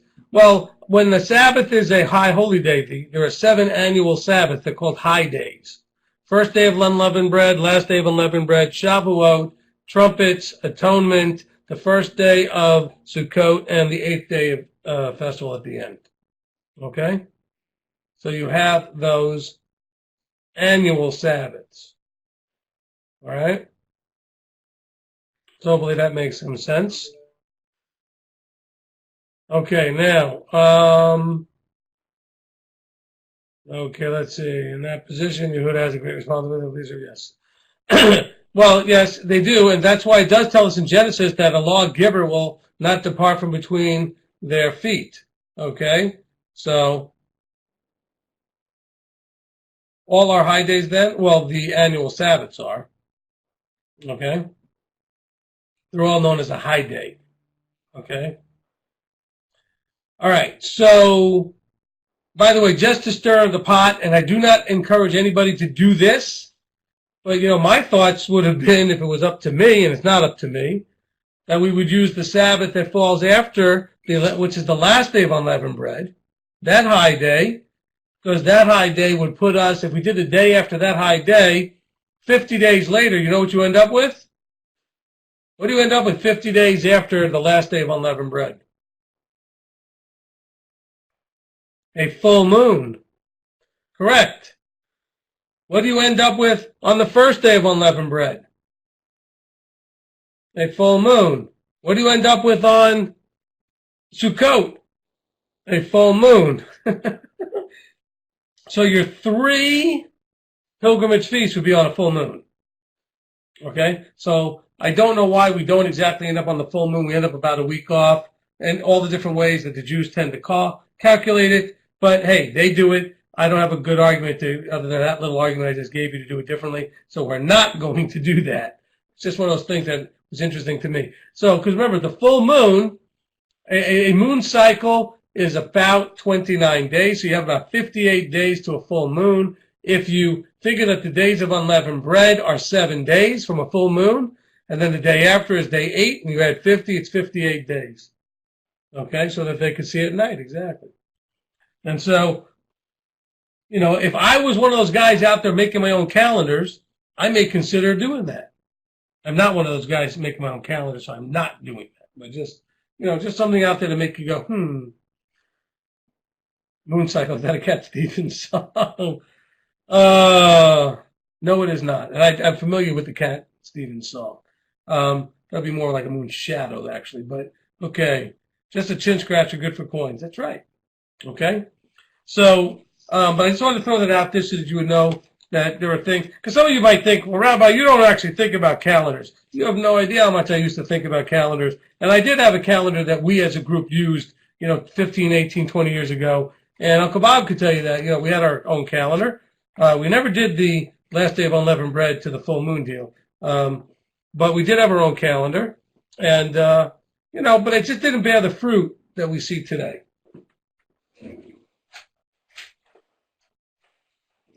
And doing it the way we do now, I think, bears a lot more fruit. And for all the reasons that I put in the making the calendar decision teaching. All right? So anyway, so I just wanted to make sure we covered that. Okay? Which moed is in the ark, in the dark, rightly so. Which moed is in the dark? Well, trumpets, of course, because that's your new moon. Okay. Chin scratcher, scratch me a chin. Okay. Here we go. We are 5 minutes or so to go. Any last comments or questions?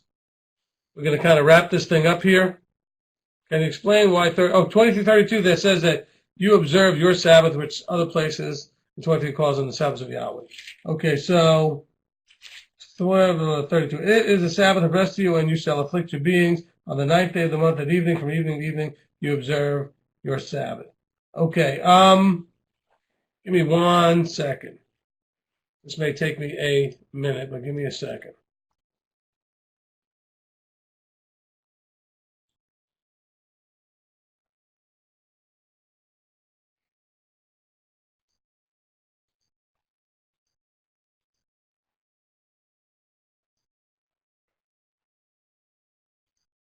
I'm just looking something up. If you give me a second, I'll get there.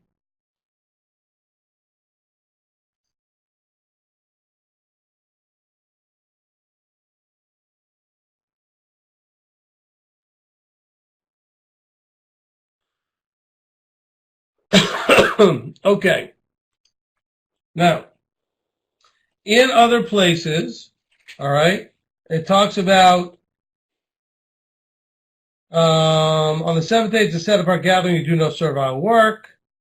On the first day, you do a Sabbath, it is a Sabbath to Yahweh in all your dwellings. It talks about that. It's just the way the language phrases, and because of the language, the way the Hebrew word it says Shabbatchem, which is the plural of your. In other words, that's when you're going to do what you're going to do.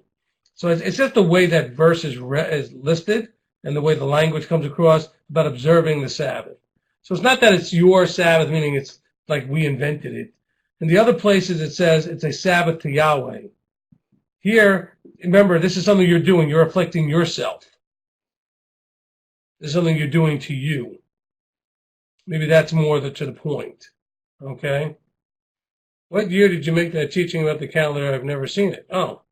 It's called, I made a new one of it. It's called Making the Calendar Decision. It's part of the CC 101. Give me a second. I'll put a link in here, okay?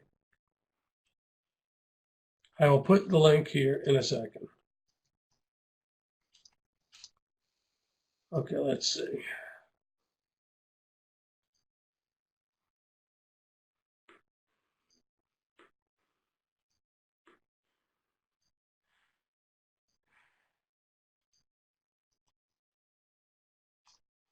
Okay, there's a link to it. Okay? That's the link to it. Just make sure that's right. Yep. Okay. All right. Okay, let's see. All right, so hopefully, did that help with, Rob Wide, you asked, did that help with the 2332 question? Okay, good. Since for the data born, while other places, the commands include the gear, is this different? 2342. Dwell in booths. 7 days, all who are native Israelites dwell in booths. Okay, but remember, there are other places that talks about that once you make a commitment, you're as the native. Once you covenant, you are considered native. All right? It's not required for those that are still proselytizing. Okay, those that haven't made a decision. It was a good question. Okay. Nancy, did that answer your question? Hopefully, yes. Good. All right. All right, so let's go ahead and you know what? I'm going to skip to trying to wave goodbye. I do not understand why that pod doesn't work. I wish there was a way, move and resize pods. Let me see if I can figure out how to do that. Well, that's not going to help me do anything. Oh, well.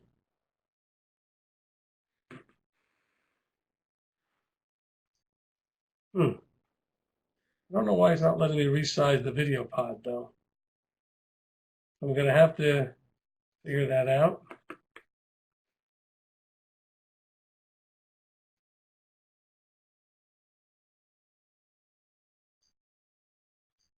All right. Anyway, last time I had a problem, so I don't want to do that again. Okay, so let's go ahead and get one of the guys to raise their hand and close us in prayer. Just want to make sure my mic works. Mic check. Father, we just want to recognize you, and we're just so thankful that we have your word. We have our Torah study, that we have leadership that is committed to come together every week, not just on Shabbat, but throughout the week. And it's just a time to pause. It's a time to recognize you, your word, and your truths. And we're just so very thankful. We're thankful for all the prayers that you answer, everything that you give us. And as we continue on the week, may we be committed to what we've learned, and maybe be grateful. So everything we ask and everything that we praise is all in the name of your Son, Yeshua HaMashiach. Amen. Amen. Amen. Excellent job. Appreciate that, AJ. All right. Well, listen. Blessings to everyone. Hope you were blessed by the study. Hope it was an encouragement and we learned some things. All right. We're going to go ahead and do a little countdown here. And when it gets down to 0, we're going to close the room. Gives you a little bit of time to say goodnight. Laila Tov. Okay, Laila Tov is Hebrew for good night. Mishpacha means family. Shavua Tov, have a good week.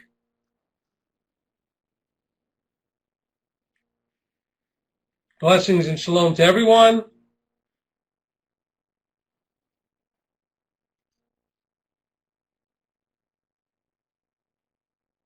Thank you, Mark. Appreciate it. Mark said, Todah, Rabbi. Avakasha.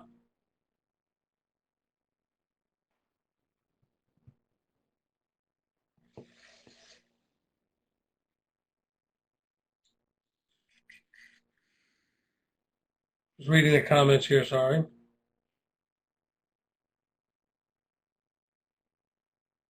Okay, see you on Shabbat. What day are we over? Today is day 24 going into 25. Okay, so Shabbat will be 31. Okay, I mean, Shabbat will be, so the 11th, so the 18th, so it'll be 28. It'll be the 28th day. Today's 25. Okay.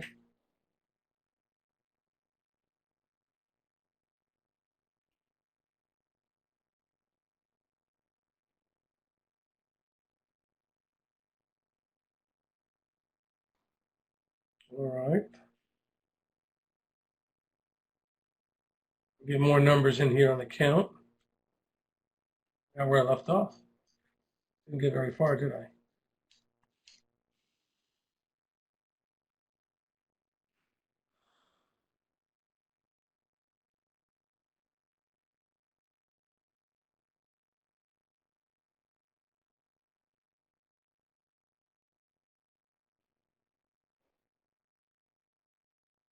Just a couple more weeks. We'll have a few more of you moving here to Tennessee. We're looking forward to that. That'll be exciting.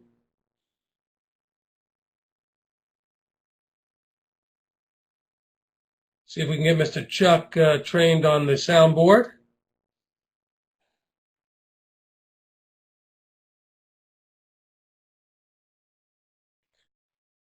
course, as the countdown goes, we continue to have Mr. Greg Wallen to wax poetic.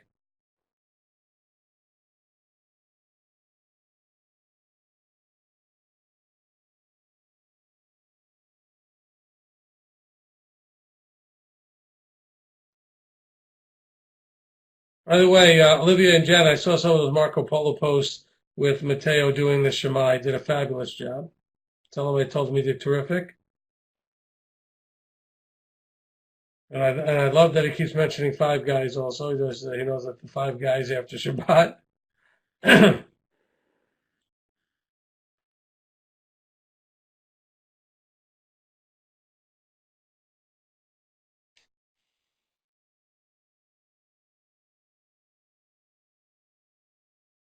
I also love the way your kids go to play the, and Matteo was playing the shofar when I blow the shofar on Shabbat. I saw that Marco Polo of him blowing with me. That was great. All right, good night all. That's going to wrap it up. Going to close the room. Head on home. I'm over at the office. Have a great week.